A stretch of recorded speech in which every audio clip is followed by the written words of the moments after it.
incrementos como nunca en el derecho al reparto de utilidades. También máximos históricos en empleo formal. Estamos ahora llegando casi a 22.300.000 trabajadoras y trabajadores. Nunca antes visto este registro en el IMSS, con los salarios promedios más altos que se han registrado en toda la historia a pesar de la pandemia.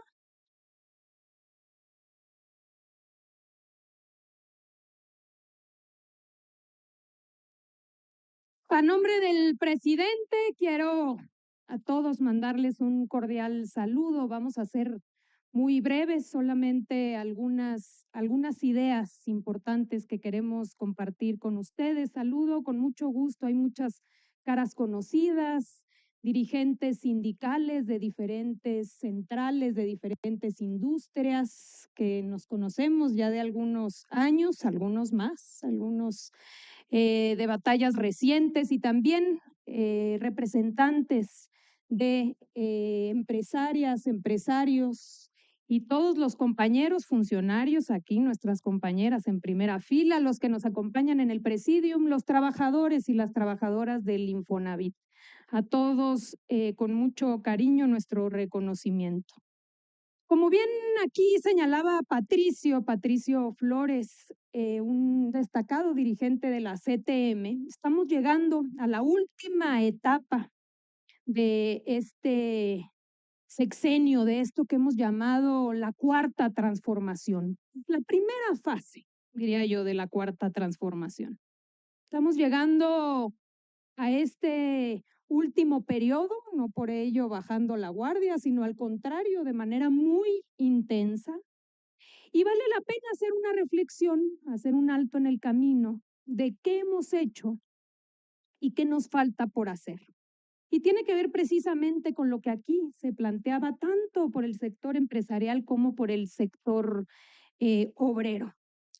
Vale la pena señalar que ha sido ardua la discusión y los espacios que hemos tenido de diálogo con el afán y el objetivo de transformar México, de transformar nuestra realidad, pero sobre todo de generar las condiciones para poder tener mejores condiciones de vida para las y los trabajadores. Y hay que decirlo que no ha sido sencillo.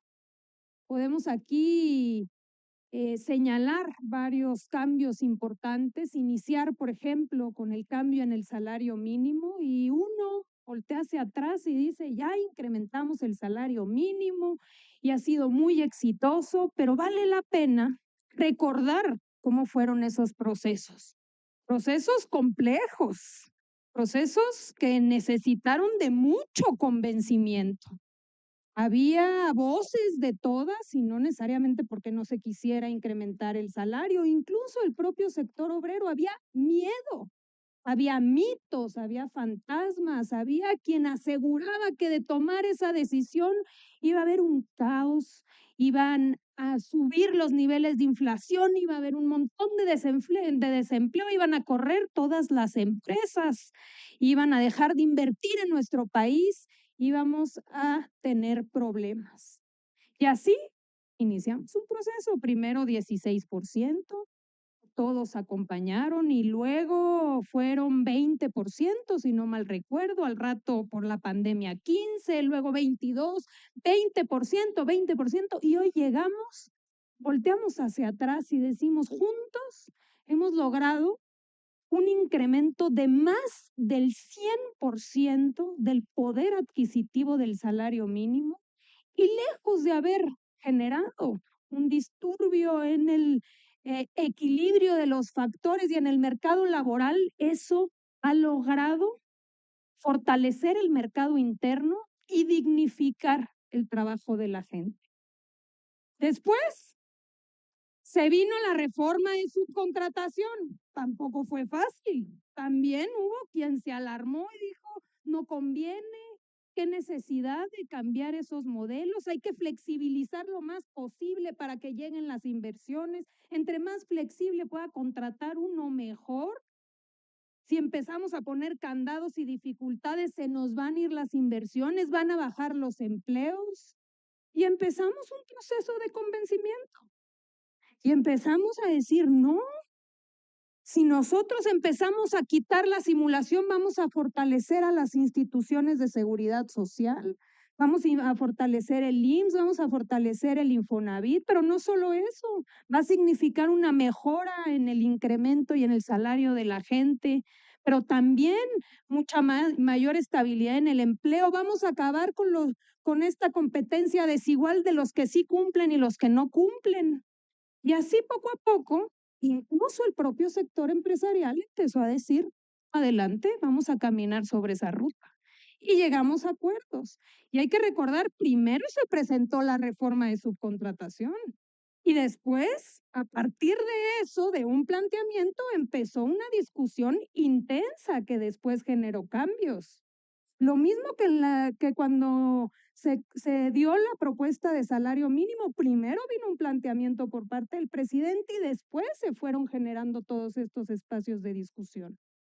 ¿Y qué generó la reforma de subcontratación? Incrementos como nunca en el derecho al reparto de utilidades. También máximos históricos en empleo formal. Estamos ahora llegando casi a 22.300.000 trabajadoras y trabajadores. Nunca antes visto este registro en el IMSS, con los salarios promedios más altos que se han registrado en toda la historia a pesar de la pandemia. Y todo eso lo hemos logrado no a costa del sector empresarial, con el sector empresarial y viéndose beneficiado el sector empresarial. Acaba de ser la convención bancaria. Los bancos están ganando como nunca. Los sectores están creciendo como no sucedía hace muchos años, pero de la mano de reformas que nos han llevado a tener un mercado laboral más justo. Y hay más ejemplos. La reforma laboral en materia de libertad y democracia sindical también. Eso ha logrado fortalecer la negociación colectiva auténtica. Millones de trabajadores han acudido a las urnas a decidir quiénes son sus dirigentes, a decidir si están de acuerdo o no con las negociaciones contractuales. ¿Ha sido complejo? Sí. ¿Ha tenido sus dificultades? También, pero ha fortalecido el mercado laboral y también entonces hubieron voces que dijeron, esto puede ser un desastre. Y puedo continuar con varios cambios que se han venido dando, el incremento en vacaciones y muchas decisiones que hemos venido tomando en conjunto, pero que finalmente ha habido espacios de entendimiento, de convencimiento. Y yo creo que eso debe seguir así. Considero que haciendo un alto en el camino y viendo que hemos avanzado lo suficiente, pero no necesariamente hemos llegado a la meta, tenemos que seguir avanzando. Y había dos temas que habían quedado, no puedo decir pendientes, porque habían tenido sus reformas, pero que se requería avanzar más. Uno, el sistema de pensiones. Nadie aquí puede decir que el sistema pensionario después del 97 y del 2007 es un sistema justo para aquel que trabaja toda su vida y llega al último tramo a pensionarse con 2.700 pesos. Un esquema que nos llevó a mudarnos a las cuentas individuales, a generar una pensión solo a partir de tu ahorro, pero que los que ya se estaban pensionando, de haber ganado, en ejemplo, 10,000 pesos, se pensionaban con eso. Y estábamos destinando a una generación, a esa nueva generación, a jubilarse con esas pensiones. Todos nos detuvimos en aquel momento y en 2020 tomamos buenas decisiones, decisiones que nos ayudaron a generar un compromiso mayor por parte del sector empresarial. Se incrementaron las cuotas, se puso un alto los abusos de las afores que estaban cobrando más que en toda la región y no poquito más, el doble que en toda la región. Todo eso nos fue generando ahorros suficientes para pasar del 30% de rendimientos a un 60%. Pero ahora el presidente Andrés Manuel López Obrador, ya casi al concluir junto con todo el equipo, se dijo, no es todavía suficiente. Si tú ganas 10,000 pesos y te jubilas con 6,000, no es suficiente. Y por eso se pensó en una reforma que pudiese dignificar las pensiones de las trabajadoras y de los trabajadores, que pudiese dignificarlo a través de la creación de un fondo solidario que pudiera completarle a todo aquel trabajador que gana menos de 17,000 pesos un copete, un complemento para garantizar que se pueda jubilar con el 100% de su salario. ¿Quién puede estar en contra de que los trabajadores y las trabajadoras se puedan jubilar con el 100% de su salario cuando estamos hablando de aquellos que ganan menos de 17,000 pesos? Y la gran pregunta era, hay que crear un fondo. ¿De dónde vamos a sacar esos recursos? Y entonces esos recursos iniciaron con, o van a iniciar, primero el Instituto para devolverle al pueblo lo robado, que se dedica a confiscar todas aquellas aeronaves, dólares, automóviles que se confiscan y que después se venden, se van a ir al Fondo de Pensiones para el Bienestar. Utilidades que en su momento lleguen a tener las empresas que Sedena y Marina hoy tienen a su cargo, como el Tren Maya, el Tren del Istmo, los aeropuertos que van a ir generando utilidades en su momento, porcentaje que se vaya a dignificar las pensiones. Se concluye ahora, se extingue ya la financiera rural que solo sirvió para pura corrupción, se extingue 10,000 millones de pesos, se va al Fondo de Pensiones para el Bienestar. Y después había unos recursos de cuentas de trabajadores que pasados 10 años no los habían reclamado, que la ley decía que se iban al Instituto Mexicano del Seguro Social, que las AFORES tenían la obligación de transferir esos recursos al Seguro Social. Eso dice y decía la ley. La ley decía, AFORES, si pasados 10 años no se reclaman esos recursos, no te los puedes quedar tú para que sigas cobrando comisiones, para que sigas obteniendo utilidades de esos recursos. No, se los tienes que transferir al IMSS y el IMSS será el guardián de esos recursos. ¿Y por qué decimos el guardián? Porque los trabajadores jamás pierden el derecho a reclamar ese dinero. Si un trabajador a los 80, 85, 90, 95 años llega, toca la puerta y reclama, es su dinero. Yo no culpo aquí que haya todavía falta de información porque la campaña ha estado durísima. No culpo que aquí se exponga que se está robando, bueno, no se dijo robando, pero que se está atentando contra la propiedad de los trabajadores. No es culpa de los que aquí se exponen, es culpa de la falta de información por una campaña, porque estamos en proceso electoral y eso también vale la pena que lo tengamos claro.